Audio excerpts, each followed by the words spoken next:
ایسے ہی یاد رکھو کہ حضرت عیسیٰ علیہ السلام قرب قیامت میں نازل ہوں گے.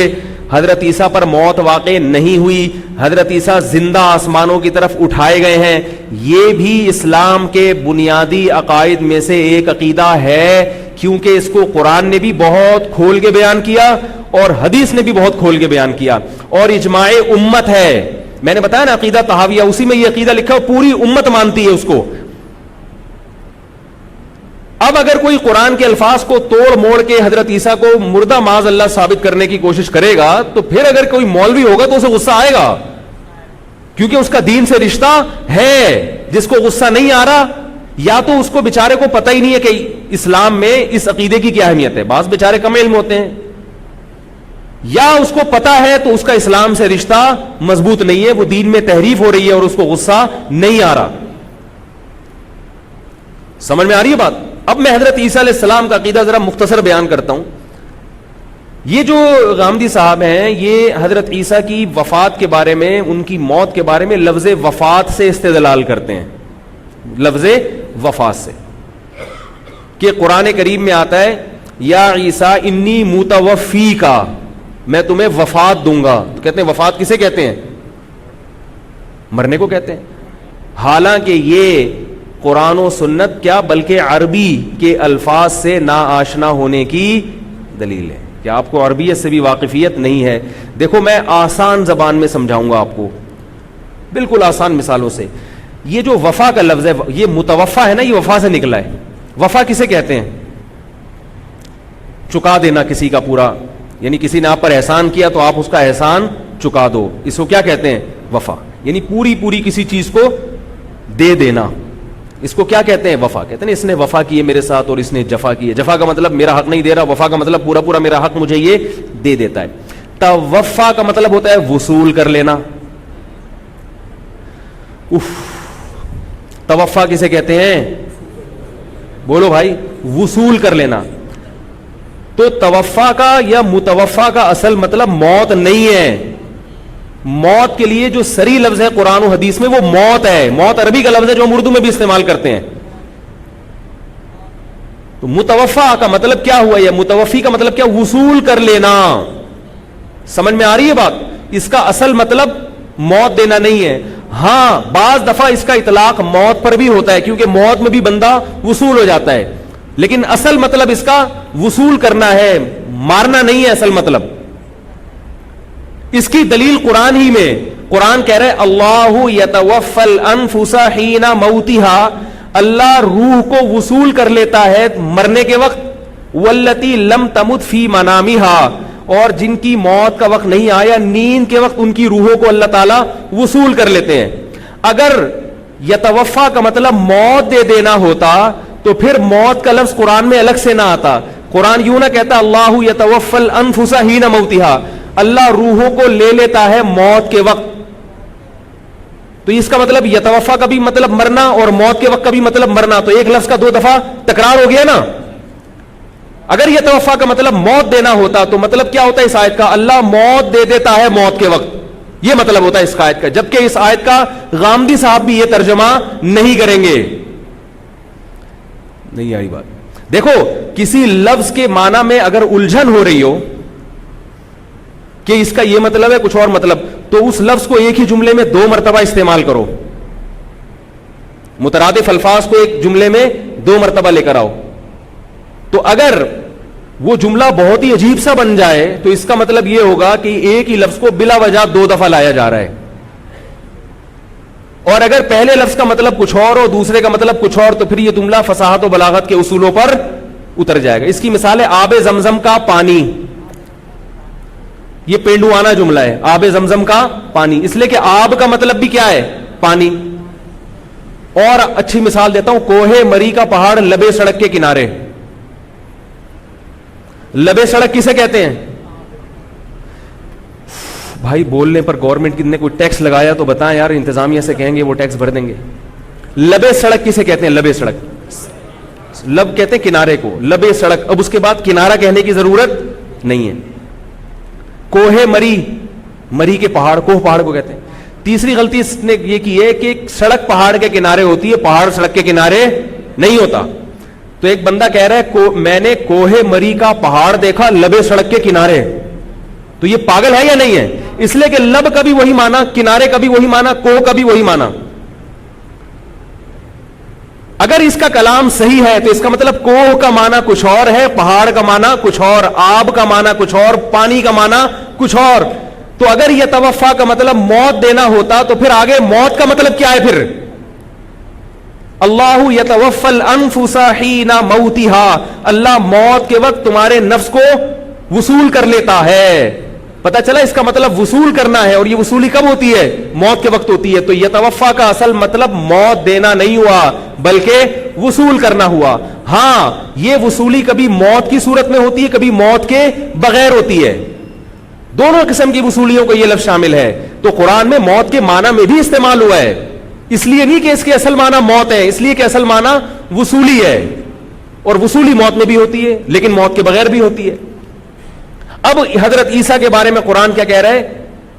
انی متوفی کا, اے عیسیٰ میں تجھے وصول کر لوں گا, ورافعک الیہ, اور اپنی طرف اٹھا لوں گا.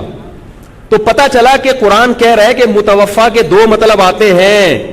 تو میں اگلا لفظ لا کے متوفا کے پہلے والے ایک مطلب کی تعین کر رہا ہوں, ورنہ جب کسی کو موت دی جاتی ہے تو اوپر اٹھایا نہیں جاتا. نہیں آ رہی بات؟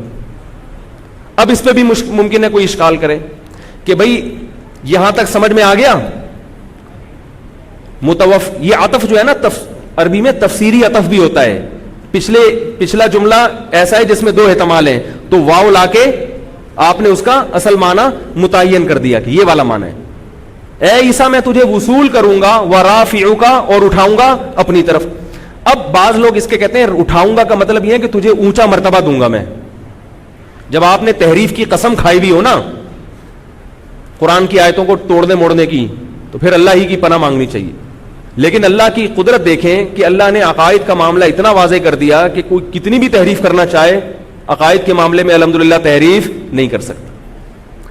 اور وہ کہیں گے رافعک الیہ, میں تجھے اپنی طرف اٹھا لوں گا. تو اگر یہاں مرتبہ دینا مراد ہے, جیسے کہ ایک اور جگہ قرآن میں رفع کا لفظ مرتبے کے معنی میں بھی آیا ہے, وَرَفَعْنَاهُ مَكَانًا عَلِيًّا, ہم نے اونچا مقام دیا ان کو. تو بعض لوگ کہتے ہیں دیکھو قرآن میں رفع کا لفظ تو اونچے مقام کے معنی میں بھی آیا, تو یہاں بھی کیا مراد ہے؟ اونچا مقام. تو آگے مطہرو کا اس نے اس معنی کی نفی کر دی کہ یہاں اونچا مقام مراد نہیں ہے, کیونکہ مطہرو کا من الذین کفروا, کافروں سے تجھے بچا لوں گا. کافروں سے بچانا کیسے تھا؟ یہودی آپ کو قتل کرنے کے در پہ تھے, اس موقع پہ اللہ کہہ رہے کہ اے عیسیٰ میں تجھے وصول کر لوں گا, اپنی طرف اٹھا لوں گا, اور کافروں سے بچا لوں گا. اونچا مقام اور مرتبہ دے کر تھوڑی بچایا جاتا ہے. یہاں صاف بتا رہے کہ یہ یہودی تمہیں قتل نہیں کر سکتے کیونکہ میں تمہیں اٹھا لوں گا. پھر اللہ کہہ رہے ہیں دیکھو ایک صاحب آئیں گے 15ویں صدی میں, وہ کہیں گے اٹھانے کا مقصد کیا ہے؟ موت دینا. تو میں بتا رہا ہوں رافعو کا, باقاعدہ اٹھا لوں گا. پھر اللہ کہہ رہے ہیں وہ باقاعدہ اٹھانے کا مطلب بھی تحریف کرے گا. ایک مولوی صاحب, ایک پروفیسر صاحب آنے والے ہیں, تو اللہ کہہ رہے ہیں مطہرو کا, اٹھانے کا مقصد کیا ہوگا؟ یہ کافروں کے قتل ہونے سے آپ کو بچا لوں گا میں. اگر موت دے کر بچانا مقصد ہوتا تو بچایا کہاں پھر؟ یہی تو چاہتے تھے یہودی قتل کر دیں. آپ میرے پاس آئے پناہ کے لیے, یار مفتی صاحب مجھے بندہ مارنا چاہتا ہے, آپ مجھے بچا لیں. میں نے قتل کر دیا, میں نے آپ کو قتل کر دیا اس لیے کہ اب آپ کو میں نے کیا کیا ہے؟ بچا لیا. کہیں گے بچا کیا, وہی کام کر دیا جو وہ چاہ رہے تھے, یہ بچانا ہوا؟ اب وہاں تو میں پولیس نہیں لے جا سکتا, آپ کو سمجھا سکتا ہوں. اور یہ تو قرآن کے الفاظ ہیں. اسی طرح بالکل دوسرے مقام پہ قرآن کے الفاظ اس سے بھی واضح ہیں. وما قتلوہ وما صلبوہ, اللہ فرماتے ہیں انہوں نے عیسیٰ کو قتل نہیں کیا. وما صلبوہ, انہوں نے عیسیٰ کو سولی نہیں لٹکایا. لیکن شبہ لہم, معاملہ ان پر مشتبہ کر دیا گیا. اے اللہ پھر ہوا کیا ہے؟ بل رفعہ اللہ الیہ, اللہ فرماتے ہیں بلکہ میں نے اس کو اپنی طرف اٹھا لیا. اب یہ جو بل کا لفظ ہے یہ پچھلے کلام کی تکمیل کے لیے آتا ہے. پچھلے کلام سے جو بات سمجھ میں آ رہی ہے نا, اس میں اگر کوئی اجمال رہ جائے تو اس کی تکمیل ہوتی ہے. ایک گویا اشکال پیدا ہو رہا ہے کہ اللہ پھر ہوا کیا, کیونکہ وہ تو سولی پر بھی لے گئے, انہوں نے اپنے خیال میں تو لٹکایا بھی, جبکہ اللہ کہہ رہے ہیں نہیں قتل کیا, نہ انہوں نے سولی پہ لٹکایا. تو اللہ پھر ہوا کیا؟ اللہ فرماتے ہیں بل رفعہ اللہ الیہ, اللہ نے ان کو اپنی طرف اٹھا لیا. اب اگر رفع کا مطلب مرتبے میں اٹھانا مراد ہے تو پھر یہ کلام بلیغ کلام نہیں ہوگا, اس لیے کہ کلام میں آپس میں ربط ہی نہیں ہوگا. پھر کلام کا مطلب یہ ہو جائے گا کہ نہ انہوں نے عیسیٰ کو قتل کیا نہ سولی پہ لٹکایا. اے اللہ پھر وہ جو واقعہ ہوا تھا اس میں نتیجہ کیا نکلا؟ اللہ کہیں گے میں نے عیسیٰ کو بہت اونچے مرتبہ دے دیا. تو مرتبہ دینے کا اس پچھلی آیت سے ربط کیا ہوا؟ او بھائی ایک بندہ میرے پاس آیا پناہ کے لیے کہ مولوی صاحب ڈاکو لگے ہوئے مجھے قتل کرنا چاہتے ہیں. اب کیا ہوا؟ میں نے آپ کو چھپا لیا یا کسی دوسرے ملک بھجوا دیا. اب آپ کے ابا آئے کہ مولوی صاحب آپ کے پاس میں نے سنا ہے کہ میرا بچہ آیا تھا پناہ کے لیے, تو میں تسلی کہوں گا کہ بھائی ڈاکوؤں نے اس کو قتل نہیں کیا, تسلی رکھیں, اور نہ ڈاکو نے اس کو سولی دی. فوراً ابا کہیں گے پھر ہوا کیا؟ کہوں گا میں نے اس کو بہت اونچے مرتبے پہ پہنچا دیا. اب ابا ڈر جائیں گے, لگتا ہے کہ اس نے خود ہی شہادت کے مرتبے پر پہنچا دیا. خدا کے بندو کامن سینس استعمال کرو. کن لوگوں کے پیچھے بھاگ رہے ہو؟ علماء کیا ختم ہو گئے دنیا سے جو آپ دین سیکھنے کے لیے پروفیسروں کے پاس جا رہے ہو؟ سارے پروفیسر میں مانتا ہوں گمراہ نہیں ہوتے, ان میں بھی ہر طرح کے لوگ ہوتے ہیں, بہت سے علم بھی رکھتے ہیں, لیکن دین سیکھا جائے گا ان علماء سے جو مدارس سے پڑھ کر آتے ہیں, جن کا کوئی سلسلہ ہے صدیوں سے چلا آ رہا ہے. یتیم نہیں ہے دین. یہ عجیب عجیب قسم کی تعویلات. اور آگے قرآن کہہ رہا وکان اللہ عزیزا حکیما, اللہ زبردست غالب ہے اور حکمت والا ہے. اللہ اپنی یہ صفت کیوں بیان کر رہا ہے کہ تمہیں اشکال ہوگا اللہ آسمان پر اٹھایا ہزاروں سال ہو گئے ابھی تک نہیں آئے نیچے, یہ کیا ہو رہا ہے؟ اس اشکال کا اللہ جواب دے رہے اللہ بڑا طاقتور ہے. یہ آیت خود اس بات کی علامت ہے کہ یہاں رفع سے مراد کیا ہے؟ جسمانی طور پر اٹھانا مراد ہے, روحانی مرتبہ دینا مراد نہیں ہے. آ گئی سمجھ میں کہ نہیں آئی ہے؟ تو بات کیا چل رہی تھی؟ تو میں یہ کہہ رہا تھا اب اس قسم کے عقائد جب غامدی صاحب چھیڑیں گے مارکیٹ میں تو پھر سامنے بیٹھے ہوئے آدمی کو اگر غصہ آ جائے تو یہ غیرت کی علامت ہوگی.